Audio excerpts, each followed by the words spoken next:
What we're going to do is talk about project organization with Trello and Mrs. RATTLECAN'S house. If we can ever get our stupid audio working.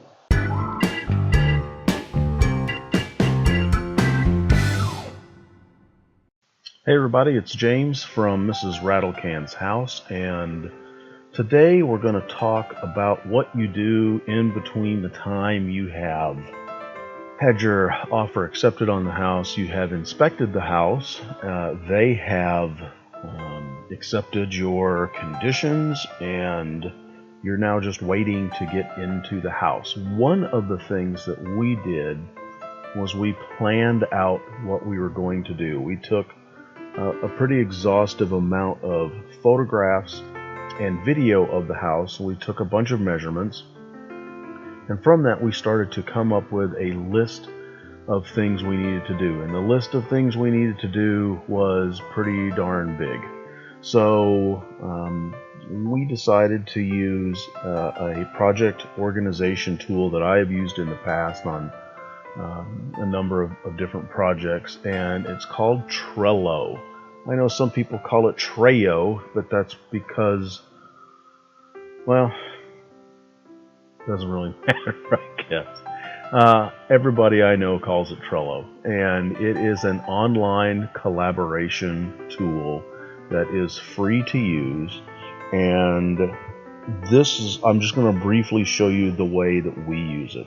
Here's the way that I like to think of Trello as. Trello is a giant bulletin board. In fact, this is called a board, as it says up here. And this bulletin board is filled with cards. And these cards contain lists. They can contain things that you need to do. And on those cards, just again, think of it like a collection of index cards.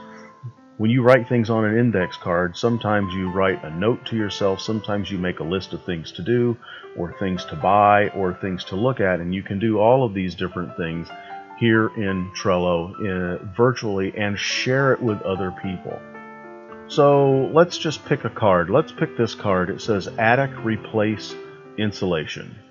We know that there is a substandard amount of attic in our house, and we want to replace that insulation if it's prudent to do so. There's some work that needs to be done, and then we want to re-insulate it. We want to get that done as quickly as we can. Trello works on a oldest bottom.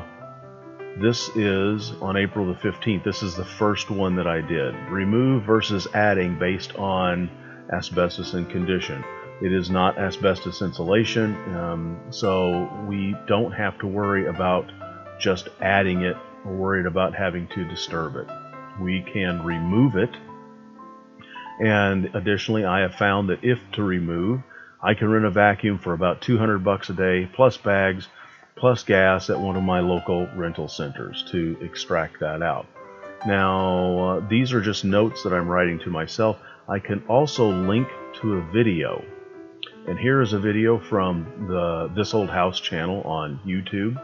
And here is a video, another video on YouTube on things that are done incorrectly and how to not do them. So if you add a link in there, it's going to put a thumbnail with an integrated player in there. So if you're sharing this with someone, you can say, hey, here's the way that I want to do it, or here's the things that I want to look for, and they will be able to see that. These I've put down prices for things that I have found. I can put a link in them, and then if you want to, you can click on that link and it will take you to wherever that link is at. You can write, this is in the description, this is just notes, again, notes to myself. Where we're at, we're in a zone 2. Suggested R values for our area is like R52. If it's blown in insulation, that's approximately 16 to 17 inches. I currently have 6 inches in the attic, which is not the way we want to do things. We can also put a list up, a supply list. We have some outlets that we're going to have to rewire, and I need supplies and able to do that.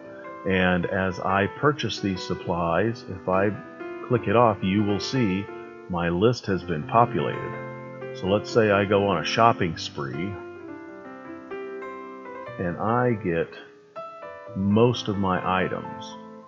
If I save that in my little tab over here, it's going to say I have completed 9 of the 11 items on that particular list. So now we're going to go back, because I did not go on a shopping spree.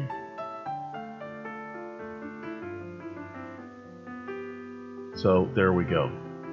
I can add members to this list. If I have people who want to help me with electrical, I can add them to this list, and they will be able to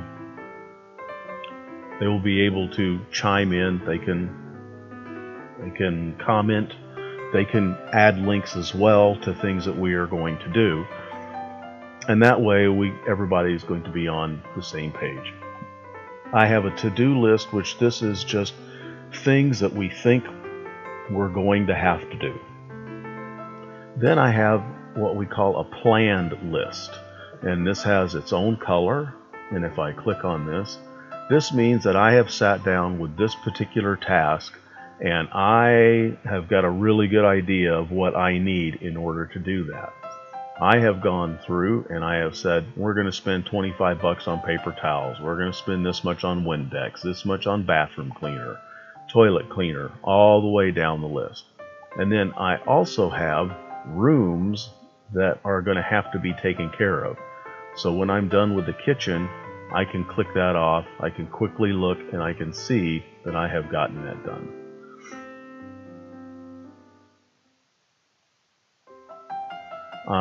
I have a supplies or a parts list, which basically means that this has been planned and I am now waiting on things to show up on this one. Then I have a list that is things that are currently being done. I have a list for things that are currently waiting, either for a step that needs to be completed to get done before that moves on. If I'm building a house, I can't frame the house until the foundation's poured. And then we have items over here that are completed. And how do these items get from one side to the other? Let's say that I go through let's go to the rewire outlets list. Let's say all this stuff gets checked off. We have all the items that we need. Then I can move this from here, and I move it to here. I click this, I go to labels, it is now planned. So now I have 3 items in my planned list. I haven't ordered supplies for it, it's not in progress, it's not delayed, but I have planned it. If you have a certain sequence, because we're not doing everything at one time, things have to go in an orderly fashion, then you can plan your items and then wait for it. Now let's say that we're going to order the parts for it. Well, now we can move it over here, and if you want to, you can add this, or you can have it say that supplies are ordered, because you're not going to order supplies unless you've planned it. And if it's in progress, you can move it to the in progress tab. Same type of thing. You go to labels. I'm now a work in progress because I can't do the work if I haven't ordered the supplies, and I can't order the supplies if I haven't planned it. This is just the way my brain thinks, so this is the way that we are going to do it. You can also reorder items. If this is the sequence of events that we want to do, then and we decide, what, before we do the stuff in the bathrooms, let's go ahead and get ceiling fans done. So we're going to move up, and now this is our order of operations here. And that is really kind of it. It's not super duper complicated. We have Mrs. Rattlecan and I, we have the apps on our phones, and we can do everything that I showed you up here.